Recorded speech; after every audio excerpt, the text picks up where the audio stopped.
In the 3rd year of marriage. The beautiful little bird raised by my husband outside appeared in front of me.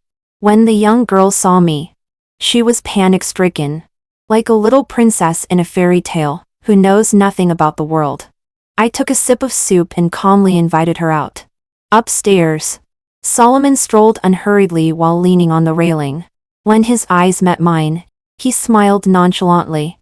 Luna, perhaps you should try it too. Young and beautiful people are indeed different. I know he is just teasing. I know that he has always loved to trample on others' dignity under his feet. So I just bowed my head and smiled.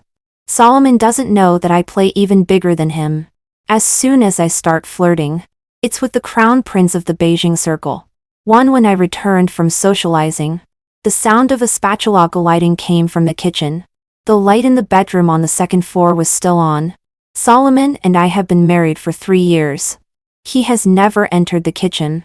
At midnight, the nanny has already gone home. My footsteps paused. I walked towards the kitchen. When I saw the busy girl inside, I was not surprised. Only when I got closer could I smell the aroma of hangover soup. In her early 20s. The girl is as beautiful as a magnolia. The nightgown on her body didn't fit well. The hem almost touched the ground. And the apron around her waist wasn't tied properly. Perhaps hearing someone coming, she called out with a smile. Solomon, help me tie my apron. I obligingly stepped forward and tied a bow with the hanging ribbon. She smiled and turned around. Didn't I tell you to rest? The unfinished words were swallowed in her throat. The porcelain spoon fell on the marble floor, and small fragments brushed past my feet. The young girl's face turned pale. She stammered and called me. Luna. Miss Luna. My gaze fell on her neck and shoulders. A series of red marks showed what a good mood my husband had just been in. I smiled and asked peacefully. For the hangover soup. Can you share some with me? I can't quite remember when my marriage with Solomon started to deteriorate. I only remembered that the first woman who came to find me was his former secretary. She showed up unexpectedly. As soon as I opened the door, I saw 2 people intertwined on the sofa that Solomon and I had chosen together. When she saw me looking over, she pretended to be surprised and ran away. Her acting was so bad that if she were thrown into the entertainment industry, she would be hidden away for 50 years. I knew that Solomon was so drunk that day that he was unconscious. I also knew that she just wanted to take a big gamble while he was drunk. So later when she was fired by Solomon, I wasn't surprised. I have always had a good memory. At a glance, I recognized the girl opposite as Blair. Someone I met for months ago. That day when I drove to Solomon's company. In the pouring rain, Solomon picked her up by the waist. The subordinate beside him held an umbrella for them. I watched Solomon put her safely in the car. That scene was as beautiful as an idle drama. I took a sip of the hangover soup in the bowl and looked infuriately at the person standing by the table. Blair lowered her eyes. Her hands clasped together, and her fingertips were so forceful that they turned a little white. I spoke to chase her away. It's getting late. She was like a frightened rabbit, and suddenly looked up. I'll leave now. Miss Luna. Obedient, sensible, and knowing the current situation. No wonder Solomon kept her by his side for so long. She didn't say that she wanted to go up and take another look at Solomon. Nor did she say that she wanted to change into another set of clothes. She just obediently took her phone and walked towards the door. Halfway there, she suddenly turned back. Miss Luna.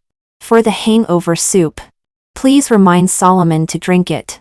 Otherwise, when he wakes up tomorrow morning, his head will hurt again. I nodded and agreed. The moment the door was closed, the person in the bedroom slowly came out. Solomon's pajamas were loose and sagging. Most of the buttons were undone, revealing the beautiful muscle lines inside.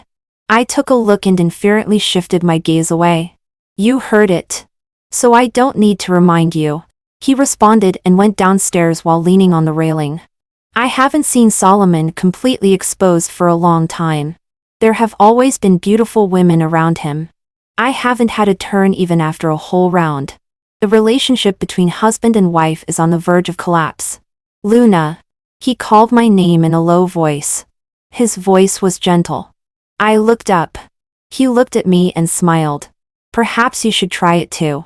Young people are always different. 3. I looked at his calm face and vaguely remembered the day of our wedding. Everyone had smiles on their faces and congratulated us on growing old together. Only my friend was expressionless the whole time when she was arranging my skirt in the dressing room. At the moment when the staff invited me to enter, she reached out and tucked a strand of hair by my cheek. Luna, she said softly. Welcome to the quagmire.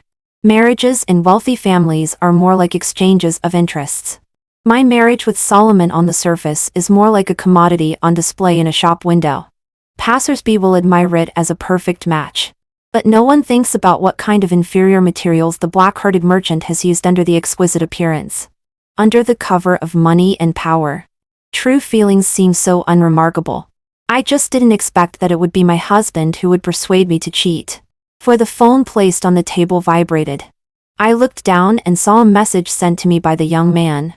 Solomon sat down opposite me. I got up and wiped my mouth with a tissue. I have something to do. I'm going out for a while.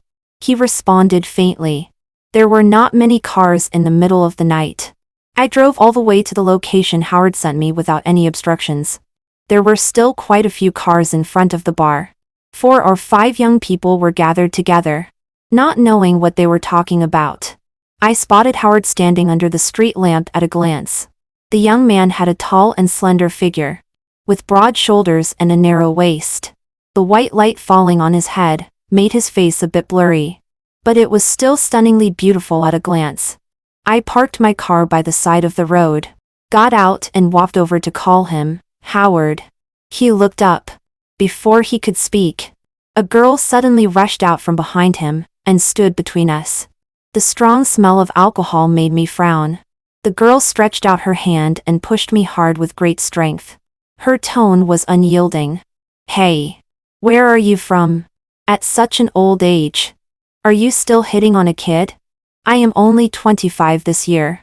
It's just that after staying in the Vanity Fair for a long time, it's inevitable to be tainted with some adult cunning.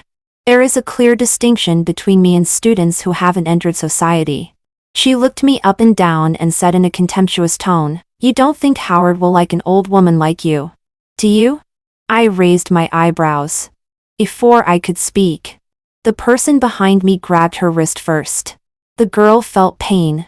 7 points of drunkenness sobered up to 3 points. Howard. She is my senior sister. Howard's voice was a bit chilly at night. The girl was stunned for a moment. Then she immediately lowered her head and apologized. I'm sorry. I didn't. I don't need you to interfere in my social circle. Classmate Xiao. We are not that familiar to this extent. He let go and said inferently, Perhaps you still need to find a teacher to teach you what courtesy is again. The girl's face instantly turned pale. I could almost hear the sound of a young girl's heart cracking. TSK. So pitiful. 5. I also met Howard in a bar. For the first time. The scandal surrounding Solomon backfired and fell on the two of us. The company's stock price was innocently affected. I still had to worry about handling his public relations. Under the feeling of boredom and frustration, I came to the bar alone for entertainment. The front desk was bustling with people. The bartender teased me with a smile. Maybe a Prince Charming will descend from the sky and save you from the fire and water. I didn't deny it. I got up and went to the toilet. When I came out, I happened to run into a confession scene in the corridor. Amidst the deafening music, I heard the girl at the corner shout with the loudest voice in her life, I like you very much. Can you let me be your girlfriend? I couldn't hear clearly what the young man said. I poked my head out to watch the gossip, but I saw the girl run away with her head down. The moment the young man turned around, I saw his face clearly. Howard. The prince of the Beijing circle who was born with the purest golden spoon in this world. As a businessman, my thinking was so keen that I made a decision in an instant. I stepped forward and gently patted his shoulder. Master, I am different from those women. I am a married woman. The prince was shocked. 6. The Prince Charming who descends from the sky can not only save Cinderella, he can also heal the tattered heart of a young woman. After all, if I can cooperate with Howard's family, getting orders worth hundreds of millions will be a piece of cake. Pleasing the prince is much easier than pleasing those shrewd old foxes in the business world. After graduating for many years, I have the nerve used my teacher's connections and cared for the prince under the guise of being a senior sister and junior brother. When I was young, pleasing girls was my forte. Whether it was sisters, aunts, female teachers, or any gentlewoman, they were always especially easy to soften their hearts. But Howard was invulnerable. He accurately blocked every temptation of mine and put all my kindness under the high-sounding definition as senior sister and junior brother. Just like today, out of care for my junior brother, I came to the bar to pick up the drunk him.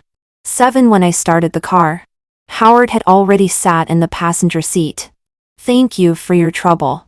Today I leaned sideways, reached out and pulled open the seat belt above, and bent down to fasten it for him. His breathing paused. He held his breath a little and didn't speak anymore. I could almost smell the faint smell of alcohol on him. Looking up, I met his eyes. Our noses were almost touching. I teased him, "Why don't you speak?" Howard was on the verge of exploding. Immediately, he reached out and pushed me away. Too close. The prince's ears turned red, like a fluffy ragdoll cat in winter. "Luna, can you talk properly?" I leaned back on the driver's seat, put my hand on the steering wheel and replied seriously. "You stood up for this old woman. I have nothing to repay you. I can only repay you with my body."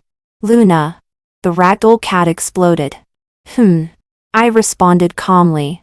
"What's your order, master?" The prince frowned. The prince shut up. The prince was unhappy. After a long time, I finally heard him utter a sentence. "You are not old. Do I still have to repay you with my body?" The person in the passenger seat didn't reply for a long time, taking advantage of the few seconds when the red light stopped. I glanced at Howard. The young man propped his face with his hand, half closed his eyes, and his gaze fell on my hand. The diamond ring on the ring finger reflects a brilliant light. An obvious wedding ring. Solomon's one has long been lost and I don't know where it is. But I still wear it all the time.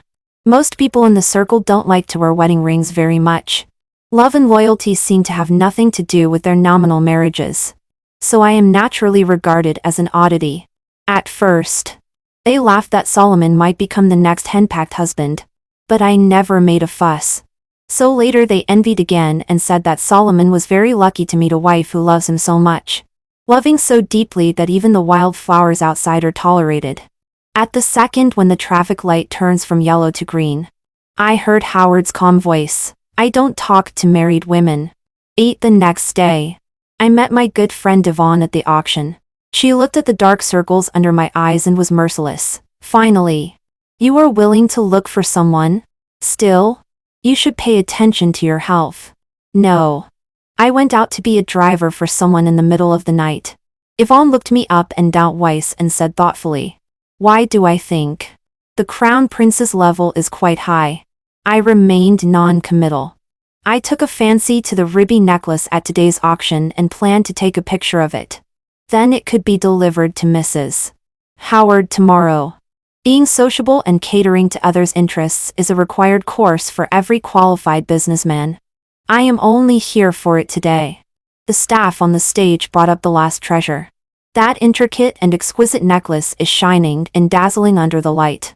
I was not in the mood to listen to his introduction. After the starting price was announced, I immediately raised my sign and made an offer. The auctioneer read out my offer. Someone in the venue immediately raised the price, inching up. 3 million, 3,200,000, 3,500,000.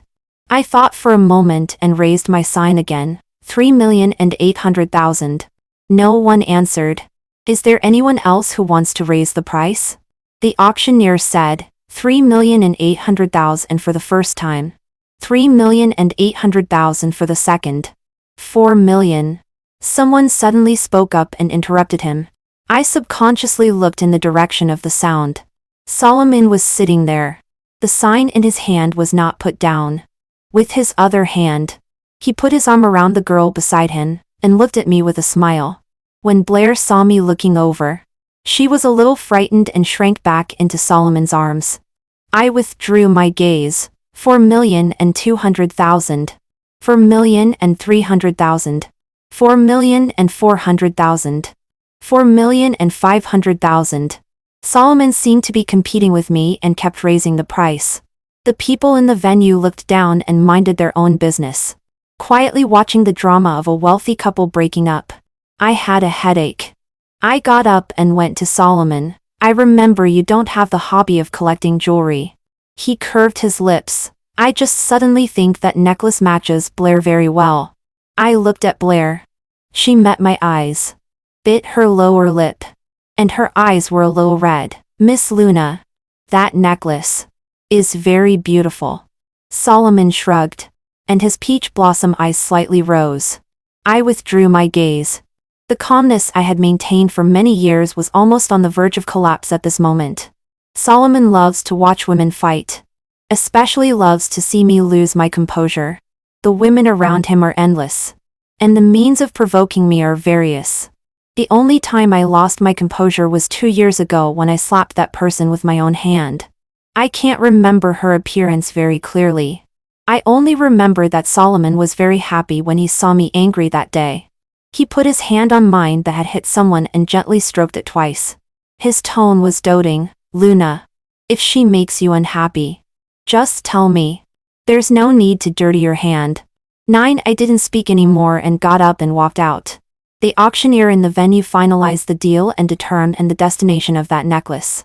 I stood at the door and watched the staff guide Solomon and Blair to pay for the necklace. At the moment when Solomon handed out his card, I suddenly felt in a good mood. I lowered my head and sent a message to the note. AAA Prince of the Beijing Circle. Brother Howard, where are you? Howard replied quickly. Laboratory. I looked at the time and thought for a while. Didn't you have dinner again? The typing in the chat box changed for a long time, but no complete message was sent. So I took the initiative to send another message. Zhao's private cuisine. Wait for me. I'll be at the school gate in about 40 minutes. When I put away my phone, Yvonne looked at me. Are you delivering takeout for the prince today? I nodded. She wanted to say something but stopped. I smiled. Yvonne, I said. I am a businessman. 10. The time was just right for me. Howard was standing at the school gate. Properly. Like a sentry on guard. There is a kind of cute dullness. I drove the car up to him, rolled down the window, and handed him the things on the passenger seat. Howard murmured his thanks. I raised my eyes. Just as I was about to tease him, I saw two familiar figures not far away. The world is really small. A little white flower my husband keeps turns out to be a top student. The necklace that Solomon just bought has already been worn around Blair's neck. Under the night, its beauty is still unstoppable. Jewelry exists to set off people. The young girl is too immature to hold up such gorgeous jewelry. Instead, she has become an accessory to the necklace. My idiot husband. In her early 20s. In the prime of her life. She doesn't need any embellishment and is already stunningly beautiful. Howard looked over in the direction I was looking. Solomon had his back to us, so only Blair's appearance could be seen. She is very beautiful. I withdrew my gaze and looked at Howard with interest. He turned his head, met my gaze, and his eyebrow twitched. My husband likes this type very much. I looked at Howard. I don't like this type. Howard blurted it out almost immediately. The two sentences collided in my dread. I was stunned for a second or two, and then laughed mischievously. The crown prince's face flushed instantly, and he covered his face with his free hand. I became interested. Then what type do you like? Howard's skin is extremely thin, like a snow-charming woman filled with too much strawberry jam, making people want to pinch it. Young master? Luna.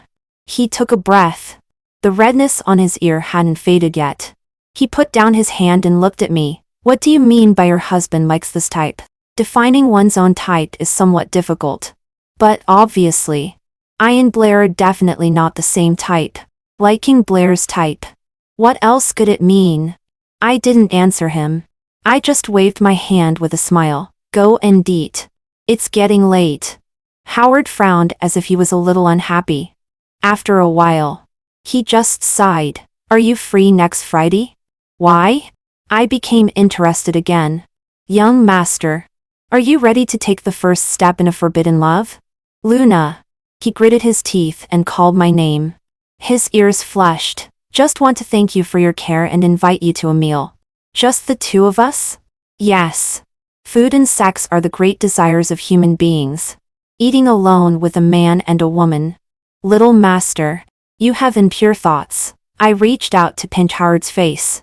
He couldn't avoid it in time and was poked in the dimple by me. He jumped away as if burned. So reckless, like a child. If you're not free, then forget it. Howard looked away from me. His tone awkward. Of course I'm free. I smiled. See you on Friday. 11. I thought Blair would come to me. I didn't expect her to come so quickly. When the text message was sent to my phone, I was processing documents. After receiving the message, I pushed the document to Asher. I'll be back in about half an hour. You preside over the first 5 minutes of the meeting. She nodded and agreed. I went downstairs, drove to the coffee shop chosen by Blair, which was not far from Solomon's company. When she saw me, she immediately stood up. Miss Luna. I nodded. She smiled. I remember you don't like coffee, so I ordered fruit tea for you. Is that okay? I nodded. You said you had something to tell me. What is it? Blair looked at me. Her eyes gradually reddened. Then she lowered her head and touched her flat lower abdomen. Miss Luna, I'm pregnant. I didn't have a father since I was a child, and grew up in a single-parent family. I know that if a child doesn't have a father, her growth will be much more difficult than others. Miss Luna, I hope that my child can have a complete family. I took a sip of fruit tea. I remember Solomon has always been very careful with contraception. Having no illegitimate children is also a major reason why I have tolerated him until now. Blair's tears fell on the table one by one, like stars in the sky. It's me. I didn't take the medicine that day. Miss Luna. She looked up at me. A beauty in tears is so heartrending to look at. It's my fault. I really love him so much. Miss Luna. In this life, I will only love Solomon. I always thought Solomon was stupid. And the woman he keeps outside is also stupid.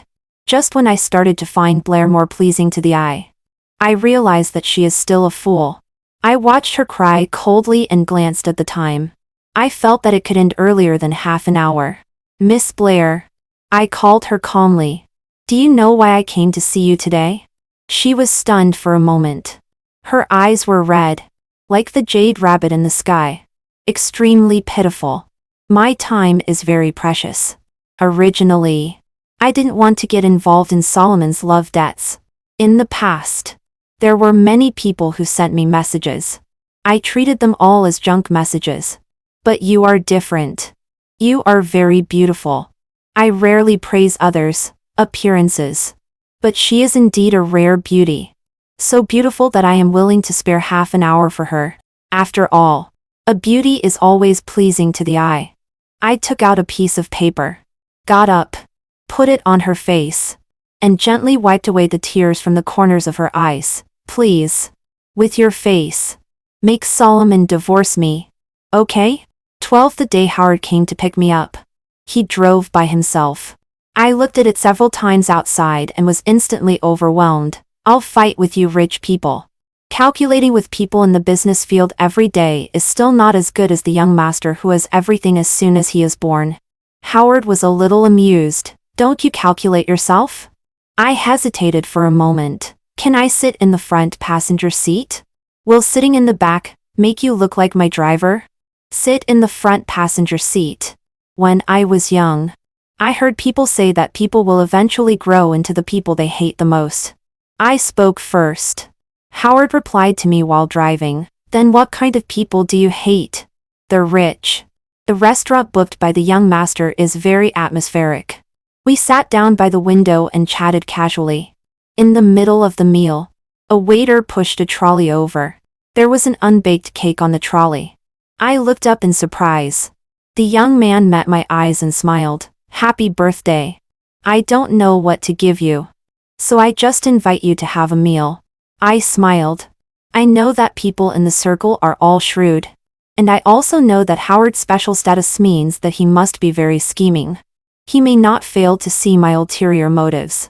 The best way to bring two strangers of different genders closer is an ambiguous relationship that is ambiguous. But Howard can always step on the edge of that red line when being close, neither advancing nor retreating. It's not that he doesn't know what to give. It's just that compared to a gift that can exist for a long time, a meal can put our relationship in the right position. But why? If you hate someone, you can stay away. The identity of the young master means that there are very few people in this circle who can restrain him. I took a bite of the cake. Before I could speak, the lights in the restaurant suddenly flashed. The piano music in the center also became extremely romantic. Several waiters were holding flowers and pushing out a big cake with two lifelike little people inserted on it. I rested my chin on my hand and heard the waiters saying words like commemorating happiness, being happy, and loving each other until old age to the couple at the next table. It was very grand. I sighed. So happy.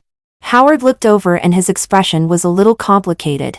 Your husband, maybe, at home, has also prepared, such a surprise for you. He spoke in a stuttering way. I looked at him and smiled. Howard met my eyes. After a long time, he lowered his eyes as if avoiding. You really aren't curious about me. I teased him. I reached out and held his chin and pointed it towards the happy couple. One is Blair, whom he has seen. The other, well, my husband is right there. 13 at the moment. Howard got up. The wine glass on the table was almost knocked over by him. I reached out and grabbed his wrist. The young man's movement paused. He looked down and met my smiling eyes. The anger on his face softened by 3 points. For the first time, the lose one's composure young master didn't shake off my hand like avoiding the plague as before. I rested my chin on my hand and looked at him and smiled. Do you want to have a drink with me? 14, when I sent Howard to the hotel. In fact, I didn't drink much, and neither did he. But at the moment I was about to say goodbye, I suddenly heard him ask, Luna, the first day we met, that day, you went to the bar because of him, right? Howard was sitting on a chair, looking up and making eye contact with me without dodging. The cold white skin was flushed pink by the alcohol, but those eyes were like a night full of stars, extremely bright.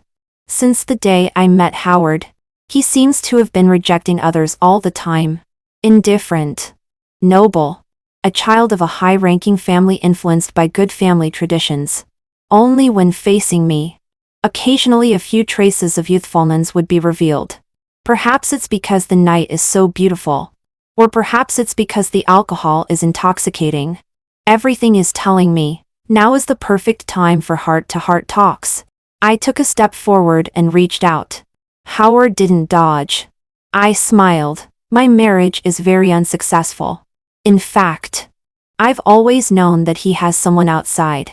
As long as it doesn't come to me, I always let him be. Everyone laughs at me for being stupid. He plays so wildly outside. And I still insist on wearing our wedding ring alone. The day I met you in the bar, the news of him going on vacation with someone else was released.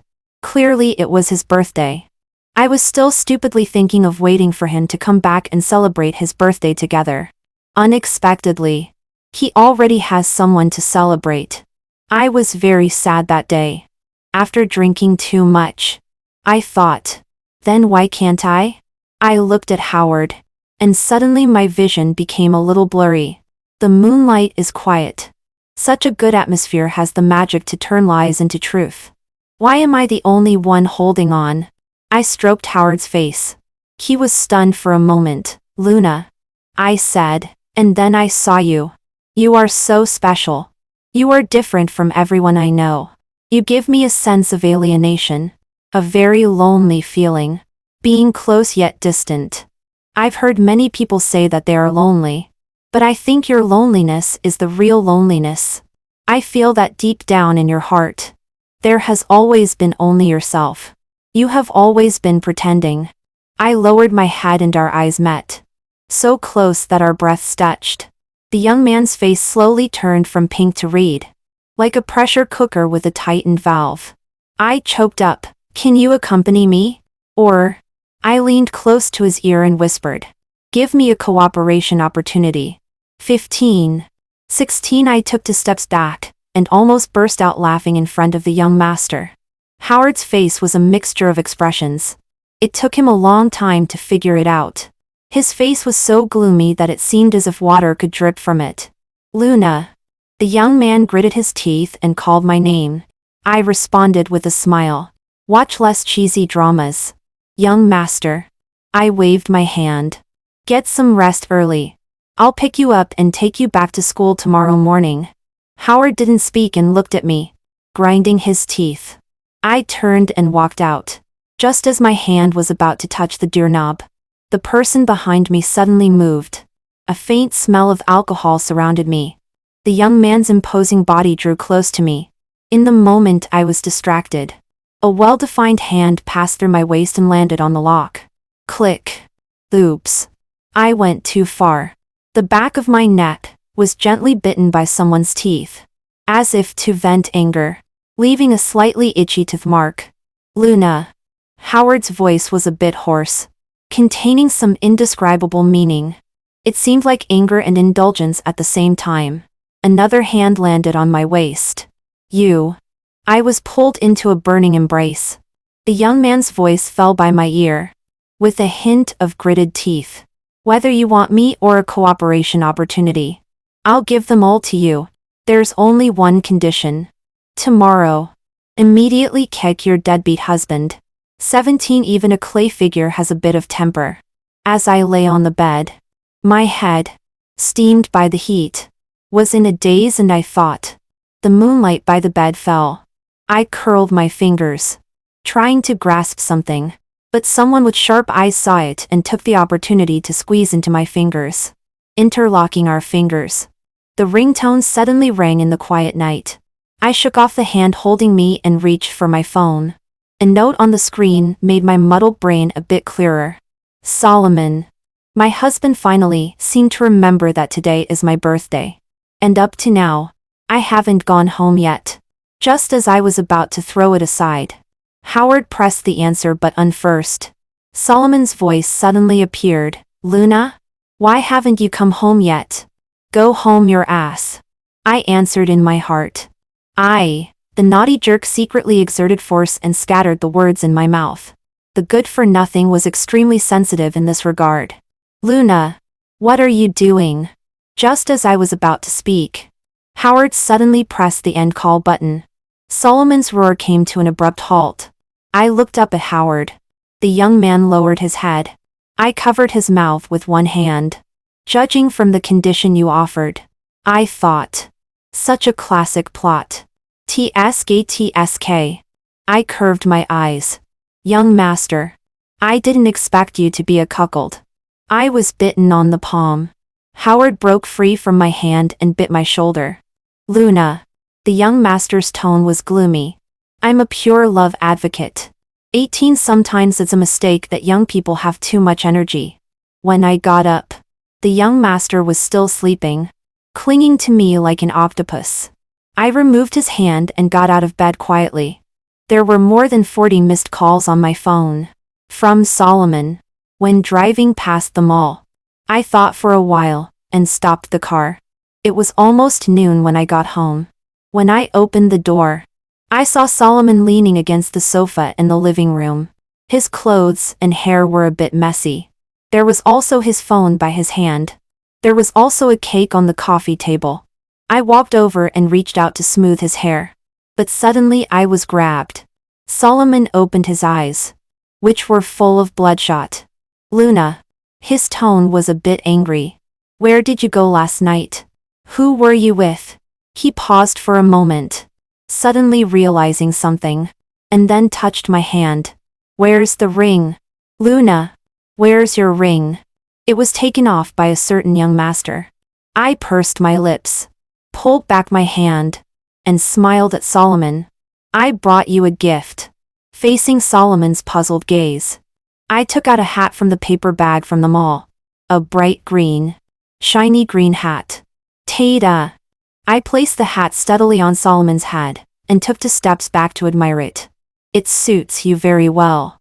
I have unique vision. No wonder it's me. Solomon seemed on the verge of fainting from anger. He reached out, and threw his hat on the ground forcefully. We are all smart people. Solomon looked at me, his eyes heavy. Who is it? Are you going to cause trouble for him? For the sake of our marriage, I advise you not to. Even if you want to cause trouble for him, he won't be in too much trouble. Who is it? Solomon was relentless. I smiled. Howard. The title of the crown prince is very resounding. It stunned Solomon for a moment.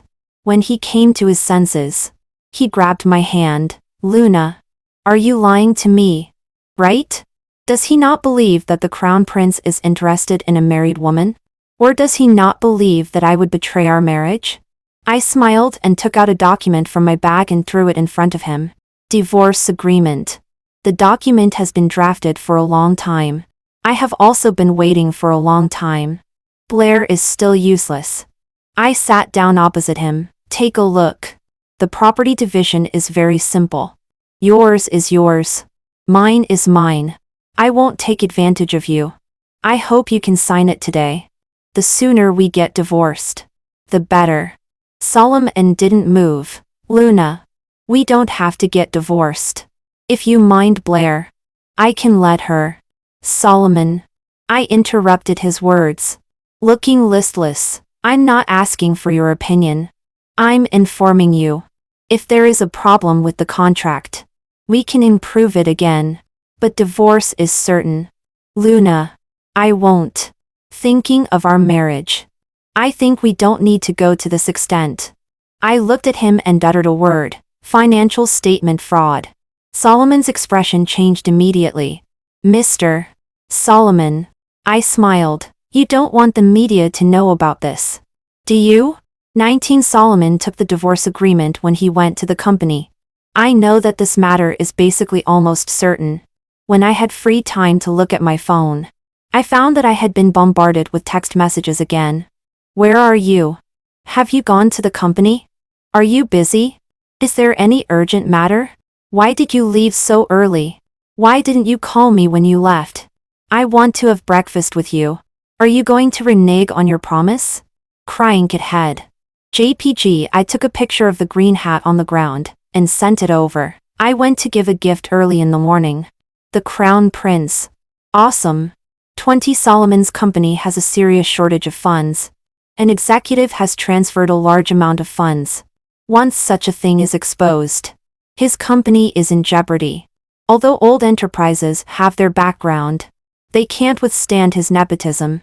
That executive is more or less related to Solomon. He doesn't dare to hand the person over.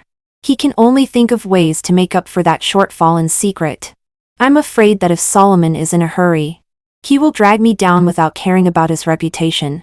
During the cooling off period for divorce, I still live at home and go to work as usual every day. But in order to annoy me, Solomon brought Blair back. The two of them are affectionate with each other at home every day. Occasionally, my gaze will fall on Blair's lower abdomen. After more than a month, nothing can be seen yet. Blair will dodge when she meets my gaze. I know she still doesn't dare to tell Solomon. On the day when the period expires, it is a sunny day. I took Solomon's car to the Civil Affairs Bureau. In those dozen or so seconds when waiting for the red light, the atmosphere in the car was so quiet that it was a bit depressing. Solomon suddenly spoke. There was no confrontation or sarcasm. Luna, if I didn't find someone from the very beginning, Would we? Could we have gone on forever? In fact, Solomon and I once had a period that could be called happy. Perhaps it was 3 months. Or maybe even less. I can't remember clearly. Since the first woman, there have been constantly beautiful women around him. The first time I bumped into him, after he woke up drunk, he smiled at me. Still gentle. Luna, he said, I hope you won't say anything that spoils my mood. I looked at him and smiled, suppressing the slight restlessness in my heart. I didn't ask who that woman was. Nor did I ask why he did this. I just said, don't drink too much. It's not good for your health. Probably people are always prone to reminiscing when they are about to lose. It's not really regretting the past. If he could do it all over again, he would still make the same choice. I didn't answer. 21 the moment I got the red book. My heart was completely at ease. When I walked out the door, Solomon paused for a moment. Luna. Yes. I suddenly spoke. Solomon was stunned. I looked at him with a smile. Yes. If you hadn't looked for someone else. If it had always been just the two of us together. We would have grown old together. Perhaps we would have had a clever daughter who would inherit our company. We could be hands-off bosses and travel the world together. Perhaps in the end, when we are old and feeble, we would look at each other, calmly making a promise for the next life. I took a step forward, my eyes curving. I reached out and touched Solomon's tie. Just like when we were first married. I tied his tie for him. Solomon's expression was slightly touched. Luna. But you won't. I took a step back, avoiding his hand that wanted to touch me, and looked at him coldly. You won't. Solomon. I know you are hypocritical, selfish, conceited, promiscuous, irresponsible, and high-sounding. His face darkened little by little. I know you too well. Solomon. That's why I married you. I smiled. Rejoice. As soon as we divorce, you discover the true vicious and cold-blooded nature of your ex-wife. Solomon took a step forward and reached out to brush the hair by my cheek. His tone was gloomy. Luna. He said. People like you will never gain the true hearts of others. The former lover lowered his head and murmured, uttering the most malicious curse in the most affectionate tone. But who cares? Losing love is like a fish losing a bicycle. Suddenly, a harsh honking sound rang out on the roadway. I turned around and the young master was sitting in the supercar with a displeased expression. I took a step back and waved at him, sincerely bidding farewell. Goodbye. 20 to seeing me come in. Howard leaned over to fasten my seat belt. The young man stiffened his neck and didn't look at me at all. I bit his face. The young master was startled and almost hit his head on the roof, his earlobes turning red. You. Imitating you. I smiled. Jealous? The young master's tone was sour. You're divorced. Yet you still tie his tie. I kissed his face. Don't worry. There's no love left long ago. Howard looked up, looking at me eagerly. Like a little dog, who is sulking secretly but especially likes humans. I took out my phone and called Solomon's old rival. Since I promised Solomon not to tell the media, then whether others tell the media or not is beyond my control. 23 The news of Solomon's company was exposed, and rumors of the company's decline were rife. Solomon was extremely busy but refused to admit it to death. It wasn't until one afternoon when Asher knocked on the door of my office. She had a look of joy on her face. General Manager Luna. Their company has issued new shares. The fish has taken the bait. 20 For people who don't want to see each other again, don't bid farewell when they part. Solomon's company survived the first general meeting of shareholders amid public opinion. The company's conference room is clean and bright. Standing by the floor-to-ceiling window, one can see the people in a hurry below at a glance. I admired the beautiful scenery for a while and sighed deeply. The world is really a huge pancake fruit. The young master who insisted on coming along while wearing a mask and hat. I'll buy one later. Footsteps came from outside. The shareholders entered in a hurry. when the last footsteps sounded in the corridor. So familiar. Just like many years ago when we weren't married yet, and when he heard that I had come to look for him at the company. That person was also like this.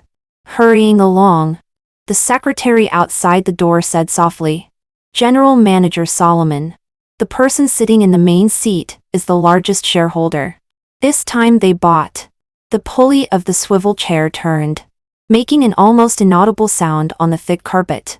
I turned around, put my hands on the conference table, and looked at Solomon with a smile, looking completely at ease. "Long time no see. Solomon. I didn't expect us to see each other again so soon." Solomon's expression almost cracked. 25 when we shook hands. He used almost 90% of his strength. And I didn't hold back either. My newly done manicure gave him a hard time. The meeting didn't go so smoothly because I was dedicated to finding faults with Solomon. It's not my fault. There are really too many loopholes in his company. Several times.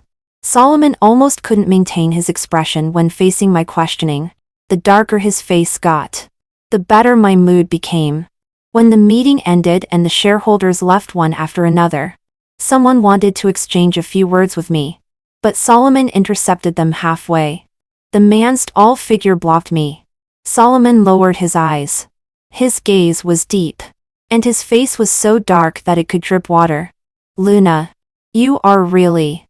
He ground his teeth. "Despicable and shameless." I stopped the young master behind me who was ready to act. I calmly patted the non-existent dust on Solomon's shoulder and said in a reprobative tone, "Solomon, this is your fault. How can business matters be called despicable and shameless? You can't hold on to the company." I looked at him and smiled, but there was a certain coldness in my eyes. "Then don't blame others. The business world is inherently ruthless. Surrounded by wolves. Who knows who will bite whom in the back the moment they see a piece of fat? As I've said, I am a businessman." 26 When I left Solomon Company and sat down in the car, I suddenly caught a familiar figure at the gate. My hand was held. The young master took off his hat, and the broken hair on his forehead was slightly messy. He lowered his eyes, took a disinfectant wipe, and wiped my hand little by little, gently brushed over every inch of my fingertips. Outside the car window, the beauty was in tears like a pear blossom in the rain. It was stopped at the gate by the security guards. Blair was much haggard.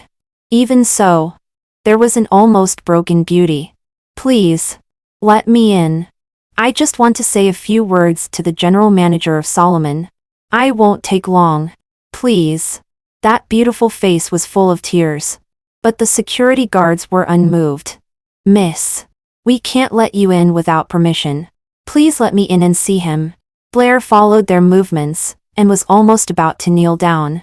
Suddenly, the censored opened, and Solomon stepped out. His expression gloomy. Blair's movements froze. Immediately, she got up and threw herself at him.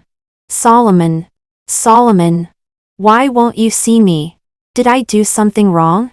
The security guards reacted and immediately went to block her. "Miss, don't be like this." Solomon stood there. His eyes swept across her face, unmoved. "Next time, I don't want to see her at the company gate again." "Solomon, you can't do this." Blair gritted her teeth. "I'm pregnant with your child." Solomon's expression remained unchanged. "If you're pregnant, have an abortion. Of course, if you want to be a single mother, it's up to you." Blair seemed to have her last ounce of strength drained. She didn't struggle anymore but stared blankly as Solomon got into the car, leaving her alone, in a state of despair. I watched this farce to the end and closed the car window. "Let's go." 27 The car stopped at the company gate. I reached out to unbuckle my seat belt, but my hand was pressed down. Someone leaned over and covered my lips, with a kind of tenderness that couldn't be dodged. The pressed hand was instead held in the palm. A ring with body temperature encircled my ring finger, firmly fastened on my hand. When we separated, the young master's earlobe was like a jade of rosy powder. I spread out my hand and admired it, and found that it was a pair of wedding rings. Declaring sovereignty? The young master blushed like a child guarding his candy. You can't let me follow you without a proper status. I turned my head to admire his beauty and smiled. Aren't you afraid? Aren't you afraid that I will look for someone else? Young master. My voice was gentle. Businessmen value profit and are indifferent to parting. Howard looked into my eyes. Unflinching. In his eyes, a small me was reflected. He laughed and calmly countered. Will you? Hard to say. My moral bottom line has always been flexible. It rises when faced with high standards and lowers when faced with low ones. Then what should we do? The young master said in a low voice, seemingly distressed. Fortunately, I have a lot of money. I was almost amused. My eyes curved. The young man's hand was held by me. On his jade-like knuckles, the pair of wedding rings identical to mine sparkled. I lowered my head. Kissed that ring. Then I will repay you with my body. Epilogue. Dog knows when Howard was in the second year of junior high school, and was pulled by a friend to watch a high school competition. The women's 800-meter final was in full swing, and a circle of people at the finish line were chattering. His friend took him and squeezed into the front row. Amidst the deafening cheers, one name was particularly prominent. Luna. Howard raised an eyebrow and asked his friend, "Who is Luna?" His friend pointed at the girl running in the front. "Look. It's her." "You don't even know her?" Howard countered. "Do I have to know her?" His friend touched his nose. "Not necessarily. It's just that she is very famous in school. She is always in the top 3 in grades.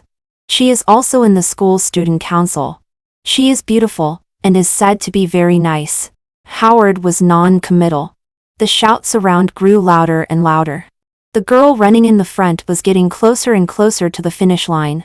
Howard looked up and met the girl's smiling eyes in the sunlight. The ponytail at the back of her head swayed. Luna's face was flushed because of the heat. A kind of fruit subconsciously popped into Howard's head. After a moment of stunned hesitation, the young girl broke through the finish line. Amidst the deafening cheers, she couldn't restrain the speed of her feet in time, and directly crashed into the person in front. Howard instinctively reached out, knocked down by a force. But fortunately, the precious champion of the 800-meter race was caught firmly in his arms. The warm and soft touch on his chest was more sensitive than the pain of a scraped elbow. At the moment Howard's body temperature rose, there was only one thought in his head. It was the fragrance of camellias. 2. Howard seldom dreams. His sleep quality has always been very good. So when he woke up with a start from his bed, he was almost scared into a cold sweat. The content of the dream was not terrifying. In fact, it could even be called charming. For the first time, the teenager's wild thoughts touched the edge of adolescence. In the dream, the girl just held his hand and walked slowly on the path in the park. In the second before being awakened, the girl smiled and burrowed into his arms, looking up and gently kissing his dimple. The sunlight leaking through the layers of leaves quietly fell on her face. With a beautiful forehead and moth-like eyebrows, a charming smile and beautiful eyes, it was Luna's face.